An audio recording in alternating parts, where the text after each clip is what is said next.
En nombre de Ediciones Coligüe, es para nosotros una felicidad estar en la presentación del libro Historia de la Deuda Externa Argentina de Galazo. Les agradecemos a todos por estar acá.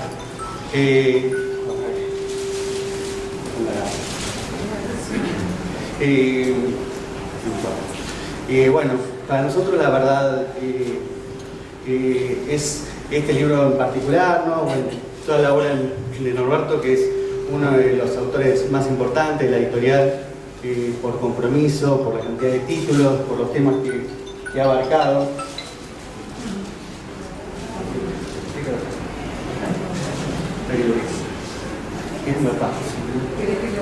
Sí.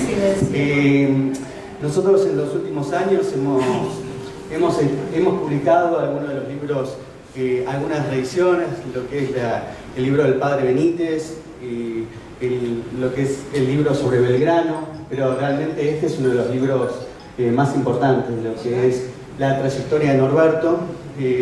Además este tiene su aporte especial, porque él ha podido estar trabajando en los últimos años, actualizándolo. Lamentablemente, bueno, cuando hicimos este libro le decíamos, o sea, él había publicado la primera edición de este libro ya a fines de la década del 90 y después había abordado el tema de la deuda, creo que en la época del kirchnerismo, cuando se había dado un desendeudamiento, y después publicó el libro Triunfo Buitre, ¿no? Y realmente, bueno, vemos que es un tema que acompaña lamentablemente a los argentinos, ¿no? Como dice el libro de 1824. Y bueno, cuando terminó esa etapa, dijimos, bueno, que había que reeditar el libro original, ampliándolo, mezclando algunas cosas, porque nada, creo que realmente es un libro que sirve para la formación de todos los argentinos, para poner en marco lo que es la historia de la deuda en la Argentina y cómo condiciona a todos los gobiernos, ¿no?, que quieran hacer algo por la gente. Así que, bueno, gracias Norberto por este esfuerzo y bueno, para nosotros. Gracias a todos.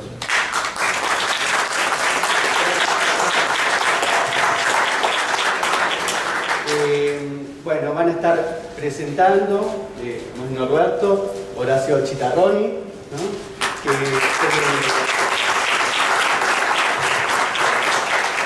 del Centro Licéfolo también, compañero de Norberto, Gustavo Campana, yo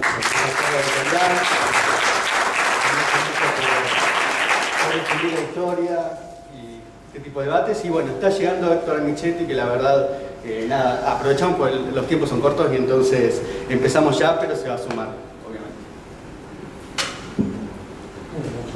¿Quién arranca? Así como estamos. Bueno, muy buenas tardes a todos y a todas. Primero, la hermosa obligación de contarles lo que significa para cada uno de nosotros, y en esto creo que hablo por los tres que vamos a acompañar a Norberto. Es un honor, es un privilegio el hecho de poder estar en esta mesa y obviamente el hecho de ver que todavía el revisionismo histórico, el que documenta, el que se pone a tiro con la verdad todo el tiempo, tiene tanto para producir, tanto para decir en el marco de esta pelea, que es una batalla inconclusa, que lleva casi 213 años en la República Argentina, en el modelo de país, el proyecto de colonia. Y ahí Norberto, como siempre, lo que genera es atar a su compromiso, a su certeza, la documentación que nadie puede discutir, la cifra, la datadura, aquella que generalmente se ofrece para el debate, y quienes no pueden darlo, lo único que hacen es demonizar al otro porque no tienen ningún argumento para poder contrastar lo que en este caso plantea Norberto. Lo otro, lo que se agradece siempre, es que para los problemas del presente tiene que haber una línea de tiempo completa, para no quedarnos con el último fotograma de una película muy larga. Y esta, como lo cuenta Norberto, arranca en 1824. Y en esos procesos de endeudamiento y desendeudamiento, como decía Fabián, un poco se nos va la vida. Pero mientras la batalla esté inconclusa, la aparición de los gobiernos del campo nacional y popular, generalmente se encargan de los procesos de desendeudamiento, de volver a tornar fuerte la industria nacional y a partir del salario fuerte y de la demanda comercial para que haya mayor demanda industrial y con la demanda laboral, poner de pie el país. Y hay dos procesos que están en el libro y que son muy claros y que, teniendo en cuenta cómo son de imprevisibles los procesos políticos en la República Argentina, si yo le decía a cualquier argentino en 1945 o 46 que en 1947 íbamos a dejar en cero la deuda externa, íbamos a decretar la independencia económica, seguramente me tomaban por loco. Y si yo en el año 2005, principio de 2005, les decía que a lo largo de ese año, seguramente a finales de ese año, un presidente de la Nación iba a aparecer diciendo que se le iba a pagar al Fondo Monetario Internacional después de lograr el desendeudamiento con quita del 70%, y seguramente también. Pero son dos procesos del campo nacional y popular, son dos procesos de la misma matriz. El endeudamiento, como también lo plantea Norberto a cada rato desde 1824, es un factor de dependencia política. El fondo en este caso y el resto de los deudores también, pero el fondo fundamentalmente es un deudor raro, es un deudor que no quiere que le devuelva la guita, no está en su interés la devolución de la guita, porque de esa manera se genera una dependencia política muy fuerte. El fondo es parte de esos organismos creados después de la Segunda Guerra Mundial que suenan nobles, que suenan integradores, que suenan globales, planetarios, todos somos parte y en realidad no son otra cosa más que quienes van a contar cómo se va a generar la división internacional a partir de ese momento, quiénes son los extractivistas, quiénes son los que van a meter la industria con valor agregado, quiénes van a ser los dueños del préstamo y entonces los dueños del futuro y quiénes van a ser los países endeudados. La cosa se explica de esta manera bastante simple y el problema es que las consecuencias son demasiado crueles, muy agudas, demasiado cínicas. Detrás de esto que contamos rápidamente, en los tiempos que nos deja la mesa para escuchar a todos los compañeros, no cabe ninguna duda que hay demasiado hambre, demasiada marginalidad, demasiados compañeros y compañeras que quedan en la banquina del sistema y mucho planero VIP. ¿Qué quiero decir con esto? La deuda externa generalmente se utiliza para la financiación de la fuga de capitales y el ensanchamiento de la patria financiera. Entonces, si en 1982, por poner un punto, un mojón de esta historia, que está perfectamente explicado en el libro de Norberto, en 1982, en el post-Malvinas, aparece el Banco Central de la mano de Cavallo y el jefe del departamento de deuda llamado Carlos Melconian para salvar con la guita de cada uno de ustedes, sus hijos y sus nietos, a 70 grupos económicos con el pago de aproximadamente 23.000 millones de dólares en la estatización de la deuda externa privada. ¿Quiénes son los planeros en la República Argentina?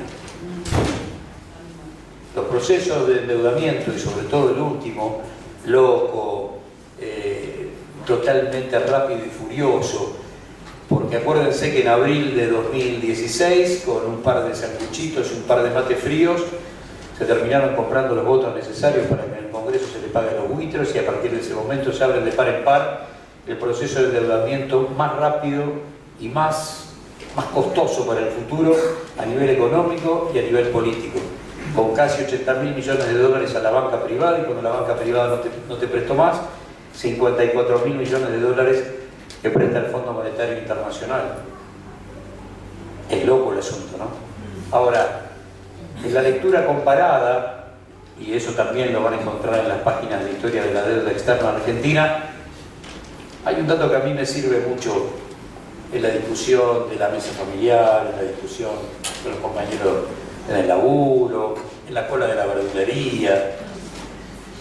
Las cifras son muy difíciles de mensurar. Y yo digo 100.000 millones de dólares, no tenemos noción de qué estamos hablando. Pero sí, esa misma persona con la que yo estoy discutiendo sabe perfectamente de qué se tratan los 800 mangos que le faltan para arreglar el termotanque. Y en ese drama se le va la vida, sin saber que en los 100.000 que no pueden mensurar están los 800 que necesita para arreglar el termotanque. Entonces, cuando uno habla de los 45.000 millones de dólares porque este gobierno no tomó la última cuota, estamos hablando del 100% casi de la deuda que la última dictadura le dejó a la democracia. El 100% tomada en agosto de 2018 y fugada prácticamente en menos de un año y medio. Se dice que 45.000 millones de dólares es la guita que a valores constantes a Estados Unidos le costó el plan Marshall para poner de pie Europa después de la Segunda Guerra Mundial. Y Macri la fugó en un año y medio. La OMS dijo apenas arrancó la pandemia dura del 2020, que hacían falta 45.000 millones de dólares para terminar de cuajo con esta historia. La misma deuda que el macrismo se comió en menos de un año y medio. La lectura comparada es interesante, nos lleva a lugares que a veces generan cierto punto de contacto con el sentido común. Y por último, antes del golpe de 1976, poco más de 7.000 millones de dólares era la deuda externa, en el marco de un país que tenía 2 y pico % de desocupación, de vuelta, 2 y pico % de desocupación, trabajo fabriquero a 3 turnos, industria nacional de pie, altiva, robusta, fuerte, muy lejos de la publicidad de la silla de Berson Mastaler, aquella de Videla y Martínez de Oz. Más del 80% de los trabajadores en blanco y sindicalizados, y entre el 49 y el 50% del PBI para los laburantes. A eso vino el último golpe, a terminar con eso. Podemos decir el estado de bienestar al uso nostro, como se podía después de la Revolución Argentina, que había terminado en 1973. En 3 años más o menos se pone de pie enseguida un país con los recursos como el argentino de la mano de la industria nacional. No hace mucho, charlando con un tío que anda pisando los 80, que era chapista, las manos tienen esas huellas de ese laburo tan duro, sobre todo en los inviernos. Por lo tanto, un laburante que vive en Lugano 1 y 2, con su familia que pudo más o menos armar, de clase media. Y en esa discusión, la imposibilidad de ver el tío quién es el enemigo, quién es el que le caga la vida. Y entonces empezamos a recordar, yo tenía 10 años en el 72. Entonces yo le decía, tío, ese momento yo lo recuerdo bien. ¿Cómo era el laburo? Sobraba. Laburábamos el sábado, si era necesario entregar algunos autos, el domingo. Y la heladera costaba cerrarla. Costaba cerrarla. Y la pincha, los pibes, nada de marca, pero a nadie le faltaba nada. La obra social, todo lo que yo necesité en materia de salud, la obra social. Un carnecito y la obra social. Y los veranos, Santa Teresita, siempre. Muy bien, tío. Momento de 7.000 millones de dólares de deuda. Digo, tengo una noticia para vos, por ahí jodida. Pero éramos felices y no nos habíamos dado cuenta. ¿A qué carajo estaban puteando? Miremos lo que pasó después. Y cuando vos empezás a escalar el ordenamiento de las cifras, las que vas a encontrar en el libro, y es jodido, se lo digo como experiencia, porque vas a encontrar que en el otro hay un dato refractario que es, y al final, ¿dónde estuve yo durante todo ese tiempo? Pero no obstante hay que laburarlo. Somos hoy algo así como los sobrevivientes de ese mundo que se llama fake news, para suavizar la palabra inalterable, la palabra que tendríamos que usar, que es mentira, que tiene una sonoridad mamita. Norberto, en cada uno de sus libros, y esta no es la excepción, termina siempre en algún momento con la fake news madre de la República Argentina, que es la historia mitrista, ¿no? Porque a partir de ahí los demás son aprendices, son Salieris de Mitre, todos son Salieris de Mitre.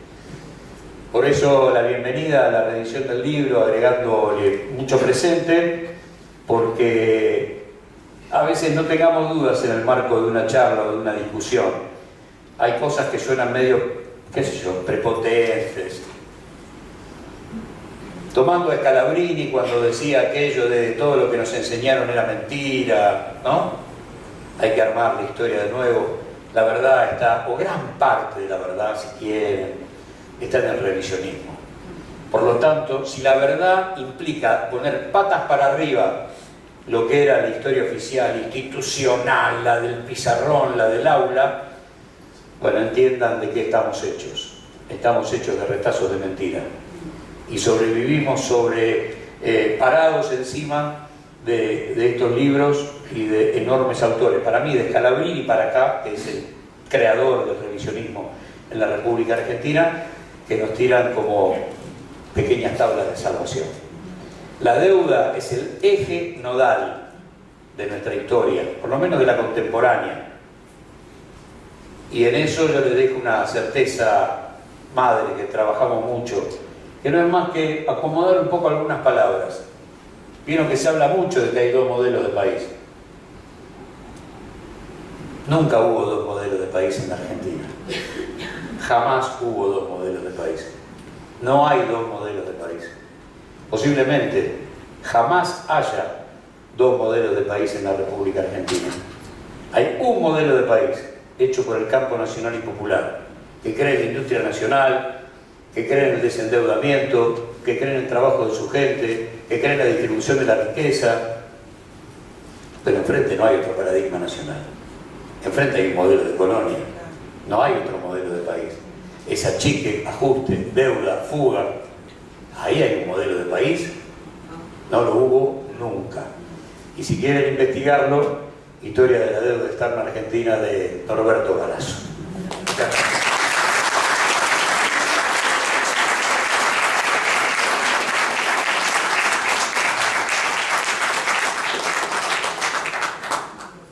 Bueno, compañeras y compañeros, yo voy a ser breve en honor a que hay un tiempo limitado.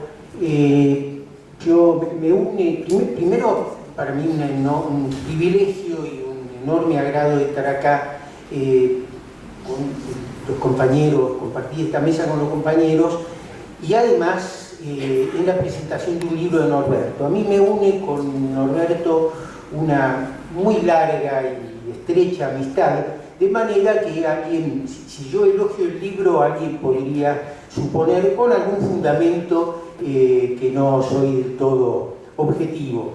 Y además yo no soy economista, así que no me voy a detener tampoco en cuestiones estrictamente técnicas, porque, como lo decía recién Gustavo, la deuda es una cuestión que excede con holgura las cuestiones técnicas y estrictamente económicas. Es demasiado importante para ceñir su análisis a eso, y entonces quiero compartir muy breves reflexiones respecto de esta cuestión cuya historia casi cubre toda la historia de la Argentina, desde antes de que la Argentina fuera propiamente un país como lo conocemos ahora, ¿no? Con esa extensión territorial. Y el libro anterior de Norberto, del cual es una continuidad, empieza con el empréstito de la banca Bari. Eso fue en la tercera década del siglo XIX, entre 1822 y 24, se contrató ese empréstito.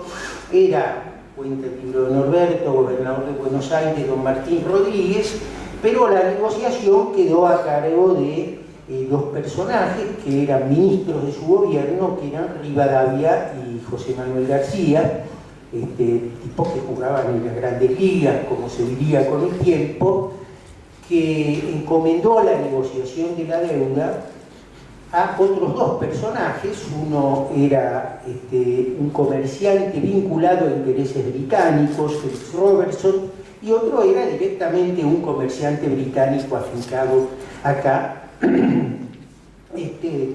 Félix Castro, y el otro era un comerciante afincado acá, que era John Robertson. Ellos viajaron a Londres y contrataron un empréstito que nominalmente era 1 millón de libras esterlinas.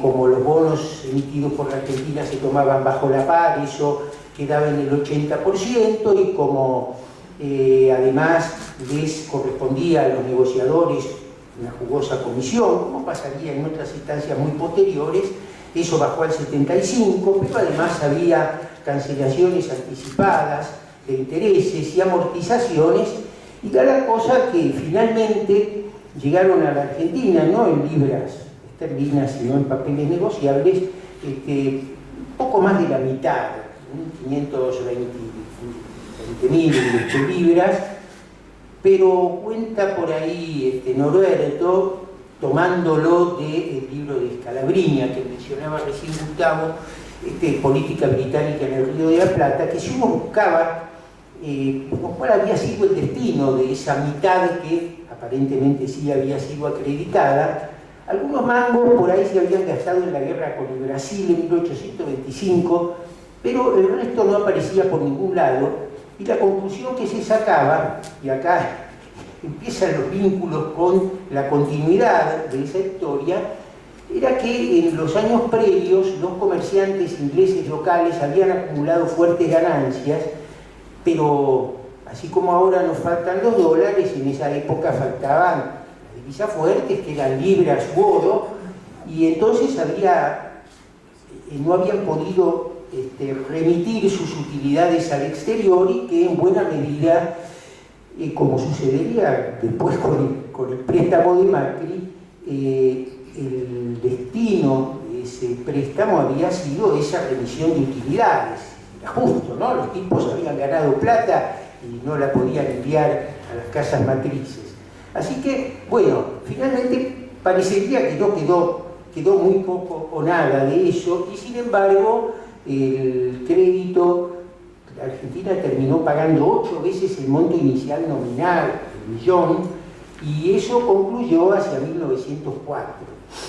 Entonces, fíjense que toda esa historia previa a lo que se ha llamado la Argentina moderna está marcada por ese endeudamiento, que no cesó ahí, porque además los gobiernos posteriores a Pavón debieron financiarse para poder combatir con las rebeldías de los caudillos federales y aplastar las resistencias de las provincias a la organización nacional, ¿no? Así llamada. Entonces, por ejemplo, si nos situamos, ustedes saben que en los editoriales de La Nación hay una especie de paraíso perdido, que fue aquella Argentina del modelo primario exportador. De ese paraíso la Argentina fue expulsada por el pecado populista, y bueno, siempre ha sido como un ideal volver a eso, pero sin embargo de esa época quedó famosa una frase, la del presidente Avellaneda, que bueno, se ve que las cosas no andaban tan bien porque tenía que pagar la deuda.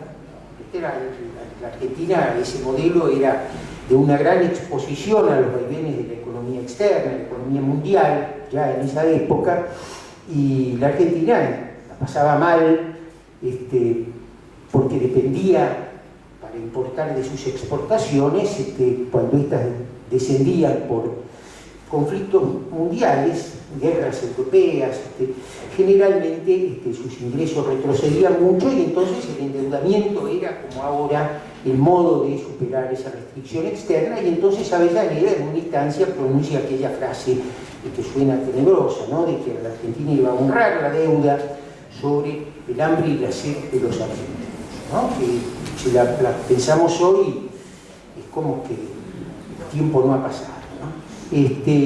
Como contaba Gustavo, en otro escenario, en la segunda posguerra, Inglaterra, que en esa etapa previa Inglaterra había usado, parece que cuando se concedió el crédito Baring a la Argentina, Inglaterra había concedido por lo menos 10 créditos a los países de la región, porque eran los países que se estaban independizando y la metrópoli deseaba mantener ciertos nexos, ¿no?, ciertos vínculos estrechos que significaban ataduras. Bueno, cuando en la segunda posguerra es Estados Unidos quien tiene la hegemonía, entonces se diseñan todos estos organismos internacionales cuya misión era nominalmente mantener, digamos, la estabilidad en las economías de posguerra para que no volvieran crisis como la del 29 y el 30. Perón se niega a entrar en esos organismos, advirtiendo tempranamente que eso iba a significar una sujeción que iba a imposibilitar toda política económica vinculada a decisiones soberanas. Y no lo hace, y la Argentina entra al Fondo Monetario previsiblemente con la Libertadora. En 1957 se pide el primer stand-by, después Frondizi, después se piden otros, y Frondizi pide como 5 créditos stand-by, y la Revolución Argentina con Onganía vuelve a solicitar créditos. Cuando llega el tercer gobierno peronista en el 73, en una primera etapa donde hay han mejorado los precios externos, procura una cancelación anticipada de uno de los tramos de crédito.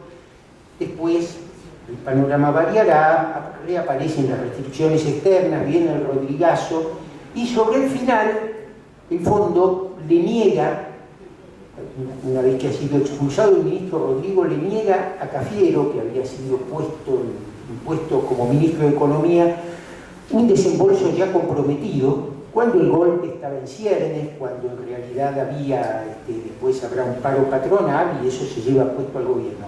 Es decir, que ahí se muestra una vez más cómo la deuda es un elemento que permite determinar las situaciones de los gobiernos, sobre todo cuando son adversos. Por cierto que Martínez de Oz vuelve a tener acceso al crédito y recibe el primer crédito que se le otorga a Martínez de Oz, es el más grande que el FMI había otorgado nunca en ningún país de la región. Y de ahí hay numerosas otras instancias de financiamiento, de manera que después del 83, cuando llega Alfonsín, se las verá en dificilísimas situaciones de negociación, como lo cuenta Juan Carlos Torre, un libro reciente que se llama Conversaciones en el quinto piso, donde cuenta la experiencia del equipo de Surruy y de la indecisión de Alfonsín, al quien le imponían condiciones imposibles de cumplir, pero el gobierno no se animaba a romper, en fin. El gobierno de Alfonsín también termina con la negación de un desembolso comprometido, en este caso del Banco Mundial, previa a una visita de Cavallo, posterior ministro, por los foros internacionales, aconsejando que a ese gobierno no le prestara más plata. Algo así como lo que hicieron recientemente Sandleris, Pratgay y la PUNSA, también una ronda de recomendaciones acerca de la inconveniencia de prestar plata a un gobierno irresponsable. Bueno, el gobierno de Alfonsín cae, y después, bueno, con Menem y la convertibilidad, las cosas andan relativamente bien, el ritmo de endeudamiento además es algo menor porque están los activos que provee la privatización de las empresas públicas, ¿no? Igual la deuda crece y cuando estalla la convertibilidad, el gobierno que le sucede, el de la Rúa, marca un récord en cuanto a asistencia del fondo, porque hasta entonces los desembolsos rondaban los 1.500, 2.000 millones de dólares.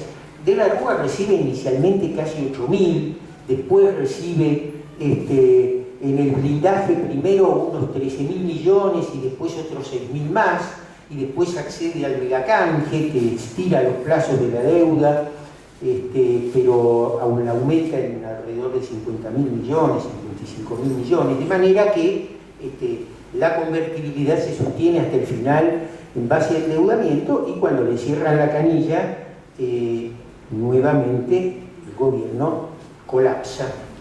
Y bueno, la historia posterior es más conocida de todos nosotros.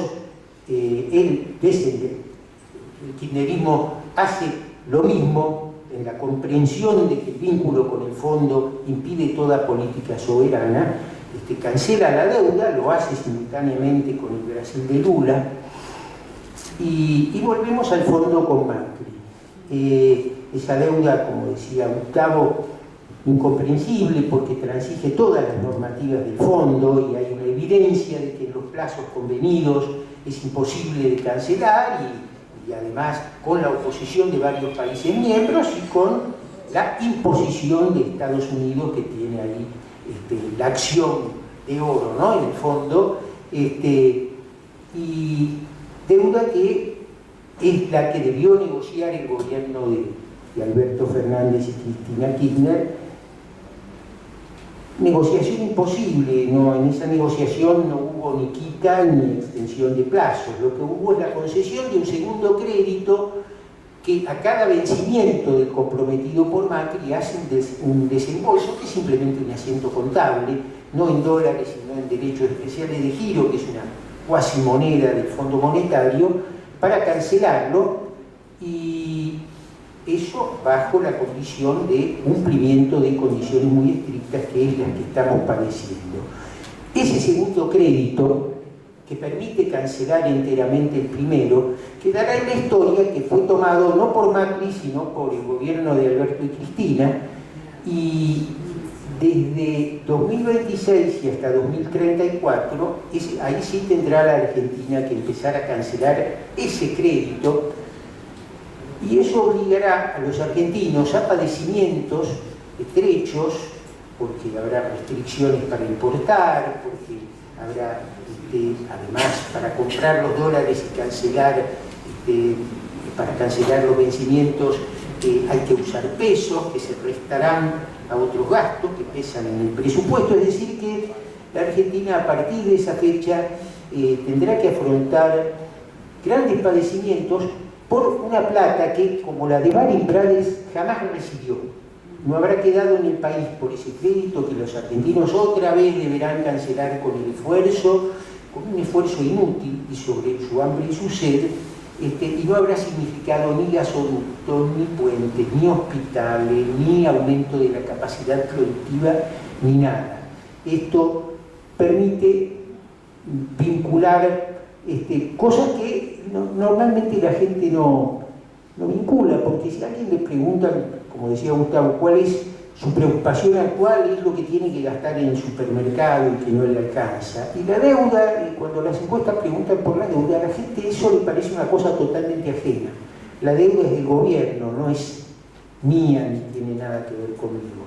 Bueno, libros como el de Norberto procuran que quienes lo lean o se aproximen a ellos puedan hacer ese vínculo para reconstruir esta historia de sojuzgamiento y de padecimientos a través de esa deuda que el fondo no quiere cobrar, en realidad quiere renovar para poder imponer directivas a las políticas económicas. Así que bueno, esto es lo que yo quería comentarles.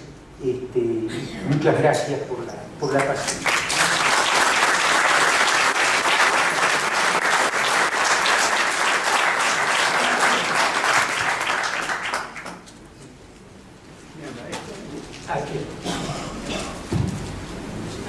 Héctor Amichetti, de la Federación Gráfica. Buenas tardes a todos y todas.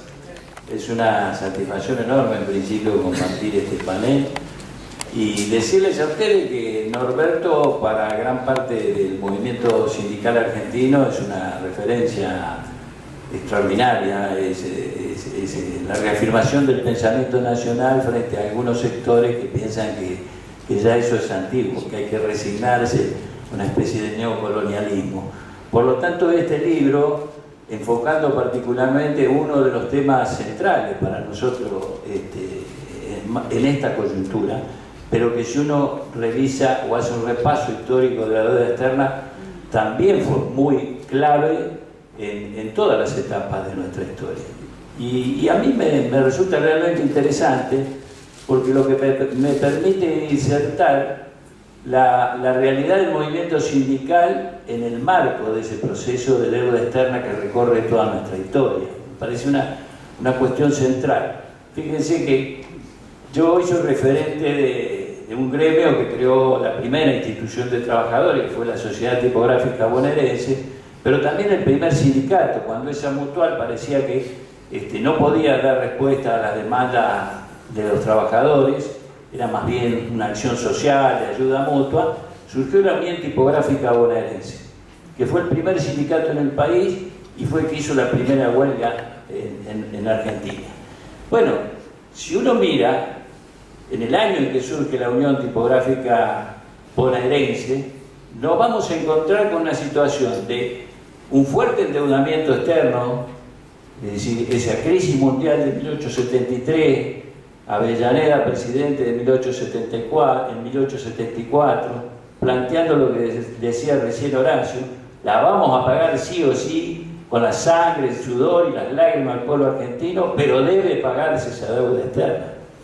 Era, creo, que un 45% del presupuesto nacional representaba el endeudamiento en ese momento, que venía, por supuesto, de la plata que se había pedido, como bien lo cuenta el libro, para la guerra de la Triple Alianza, para sofocar la rebelión del último de los grandes caudillos, López Jordán, en Entre Ríos, y para algún tipo de inversiones que a los británicos les interesaban, como los primeros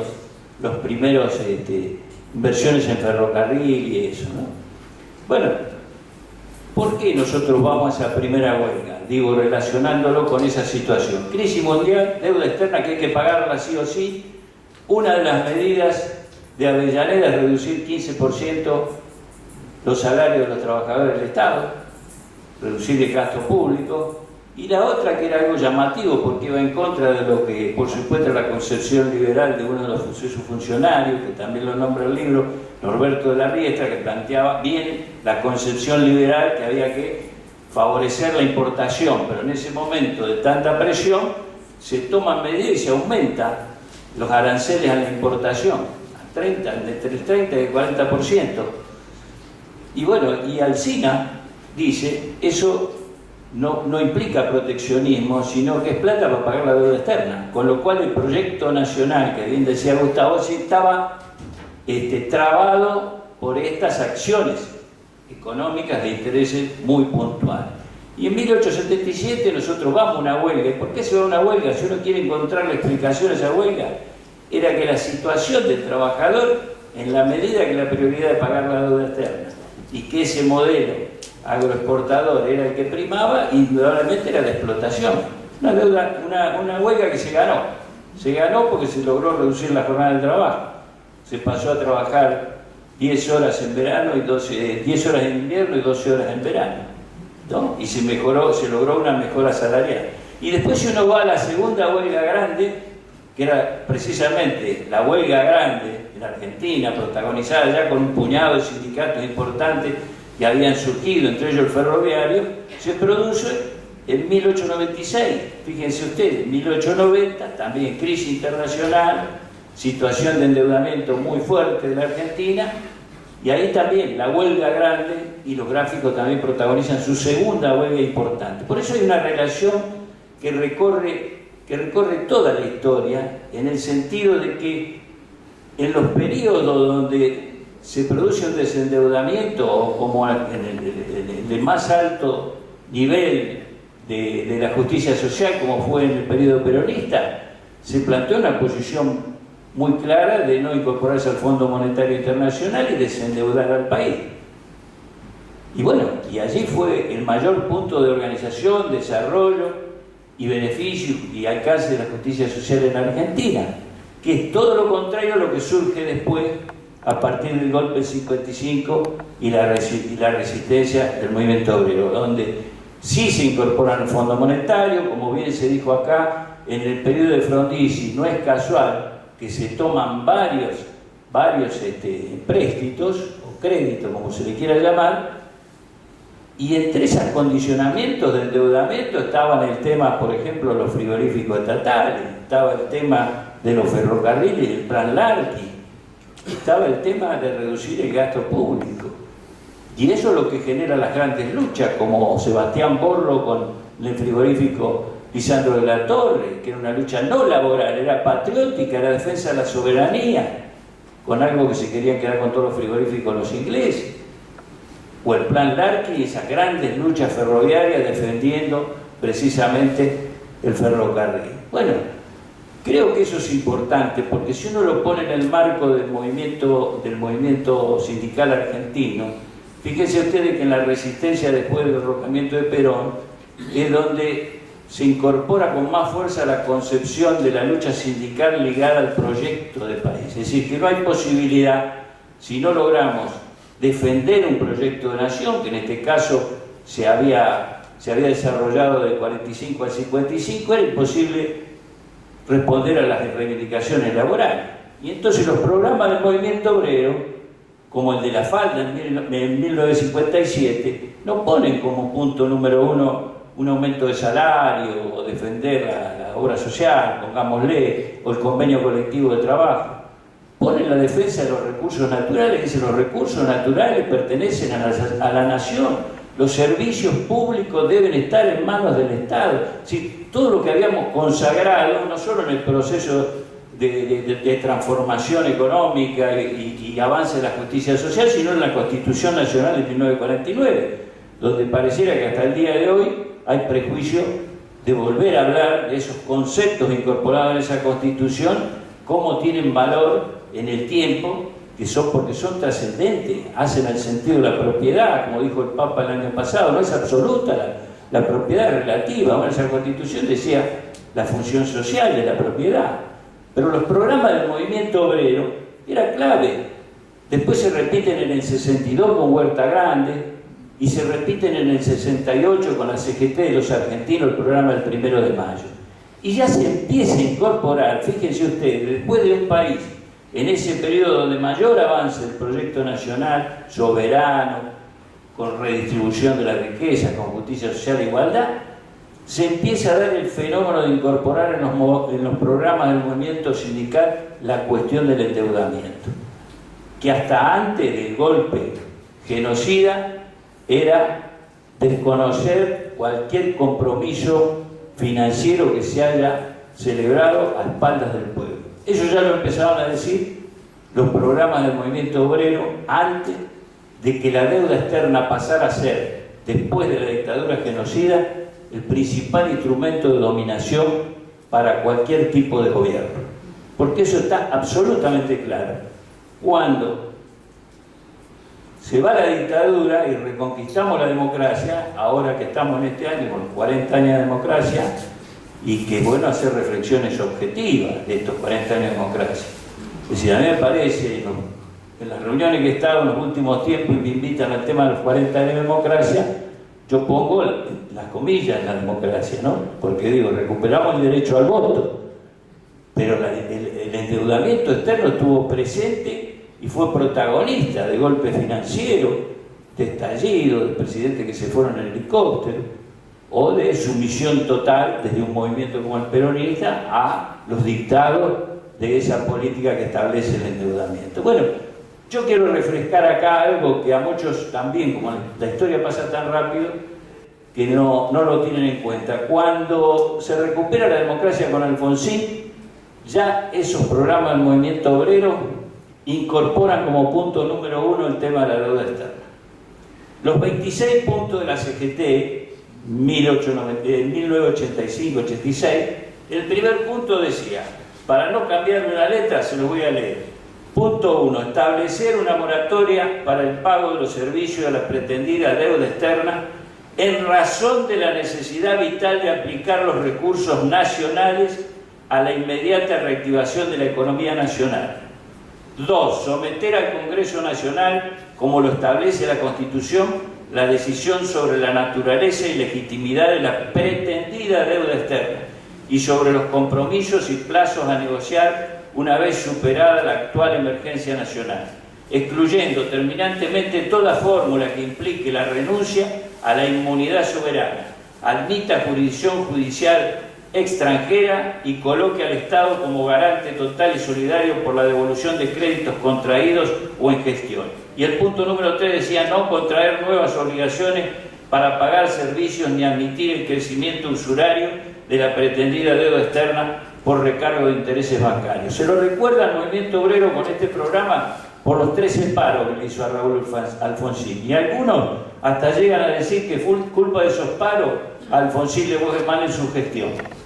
Y Alfonsín lo derrocó un golpe de mercado porque no se puso de acuerdo con el movimiento obrero para poner en práctica esto. Tuvo un ministro que quiso desafiar esa sumisión que fue Guillermo, ustedes recordarán, que duró unos pocos meses. Pero él en la primera delegación que vino del Fondo Monetario le dijo, bueno, primero vamos a revisar a ver qué corresponde y qué no corresponde. Y saltó por los aires, vino Sorruil y todos los planes que eran respetuosos y disciplinados con el endeudamiento. Por eso yo lo que quiero señalar es esa íntima relación entre la imposibilidad de desarrollar un proyecto de país industrial con este instrumento que hoy ha pasado a ser un instrumento central de dominación y dependencia. Yo escuchaba la semana pasada en esa reunión de AmCham, de las multinacionales norteamericanas, al CEO del JP Morgan, ¿no? Y el hombre decía que estamos en las tinieblas, no sé, en una niebla, no se puede tener visibilidad hacia dónde vamos, y hablaba de recesión y más inflación y todo lo demás, lo exponía ahí, ¿no es cierto? Y al lado de él, el embajador de Estados Unidos diciendo que Argentina tiene una oportunidad maravillosa porque tiene los alimentos y la energía, que es lo que necesita el mundo, y podemos abastecer al mundo de esa riqueza, ¿no? En línea con lo que dijo el año pasado, señores, hagan alianza, que nosotros venimos con la plata a sacar los recursos y aprovechar, digamos, lo que hace el mundo nosotros, para ese modelo. Bueno, no es casual esto del JP Morgan, ¿no? Es decir, recordamos que inclusive antes de que asumieran el 10 de diciembre el macrismo del 2015, ya un ex empleado del JP Morgan estaba hablando con el secretario del Tesoro de Estados Unidos para que empezara a facilitar recursos para pagarle a los fondos buitre. Y al mes, en enero del 2016, al mes de haber asumido el gobierno, ya estaba Macri, Prat Gai y todos allí en Estados Unidos gestionando los primeros 100.000 millones de dólares. Y que cuando en mayo, fíjense ustedes, en marzo, 2 meses después, ya estaban contrayendo 16.000 millones de dólares y el presidente del JP Morgan Chase a nivel mundial felicitaba a sus empleados por la labor realizada en Argentina. Nos habían metido ya en ese proceso de endeudamiento que nosotros con gran esfuerzo habríamos logrado salir en el periodo de Néstor y Cristina, sacándonos por lo menos, si no la deuda, el Fondo Monetario con su condicional. Por eso hoy es un tema esencial, recorrer la historia, ver que forma parte de esa batalla. Nosotros a veces, yo recuerdo Raimundo en el gremio solía decir que Argentina tiene una guerra civil inconclusa, es decir, que nunca terminamos de ganarle a esta fuerza. Y es cierto, uno lo ve. Ellos lo plantean en términos de guerra y nosotros a veces lo planteamos en términos de que tenemos que buscar un acuerdo, una conciliación, hay que sentarse con ellos hasta para ver cómo moderan los precios de los alimentos. Y en el fondo es una guerra, porque en esa guerra nosotros hemos perdido a lo largo de la historia muchos compañeros y compañeras, muchos mártires han quedado en el camino, como para que no demos batallas contra eso. Bueno, hay algunos que se desaniman, dicen, bueno, pero hoy es imposible, nos tienen agarrado por todo lado. Por supuesto, el enemigo nos tiene atado allá en Washington y hace que el ministro de Economía esté aquí toda la semana, a ver si está bien o no lo que está haciendo, a ver si le tira 2 monedas más, ¿no es cierto? Eso es una realidad. La concentración económica es una realidad. Ahora nosotros seguimos teniendo las organizaciones populares. Lo que han ellos nos han atomizado, nos han fragmentado como si fuéramos 1000 islas todas separadas, pero los intereses son comunes. Norberto ha planteado el eje muchas veces en el tema de la reconstrucción del Frente Nacional. Y hay que hacer ese gran esfuerzo. Y nosotros permanentemente batallamos por eso. Batallamos con la movilización popular. Reúnanse 1 y 1000 veces en la sede de AmCham o donde quieran, allá no sé, donde se reúnen allá en el sur, cuando van los empresarios. Bueno, nosotros reunámonos 1 y 1000 veces en las calles, fijando nuestra postura, uniendo a los sectores populares, tirando propuestas. Hace una semana, 33 gremios industriales reunidos en Mar del Plata, en Mata, La UON, nosotros, 33 gremios, reelaboramos un proyecto industrial. Una Argentina con matriz industrial, sumando los saberes de todos los trabajadores de todos los sectores industriales. Hay como esa infinidad de propuestas. Hay que recobrar el programa y hay que recobrar la acción en unidad. Gracias.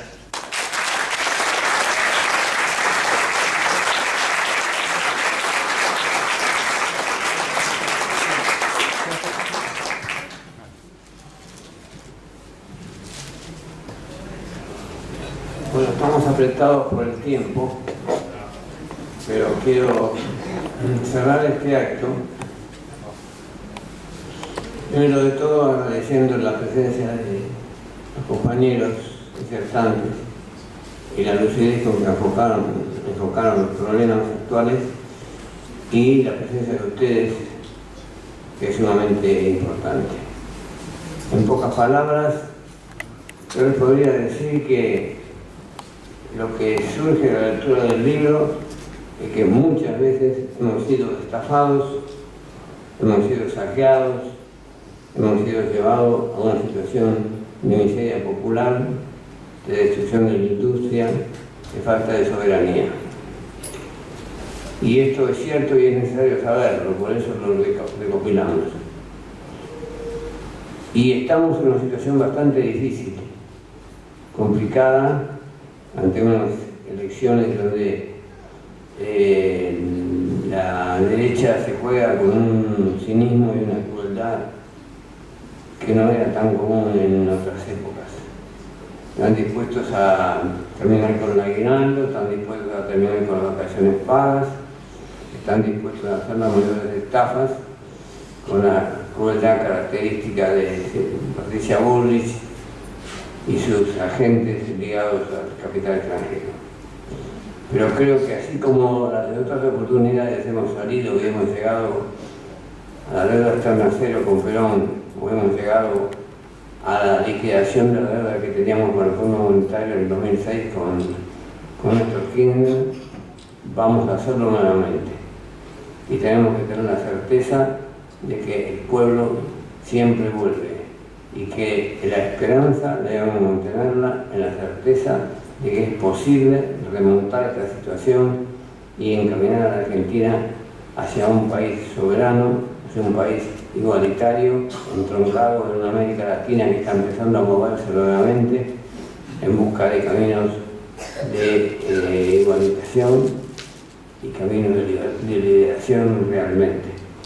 En ese sentido, creo que debemos terminar esta reunión con la esperanza de que el pueblo siempre vuelve y vamos a ganar. Gracias.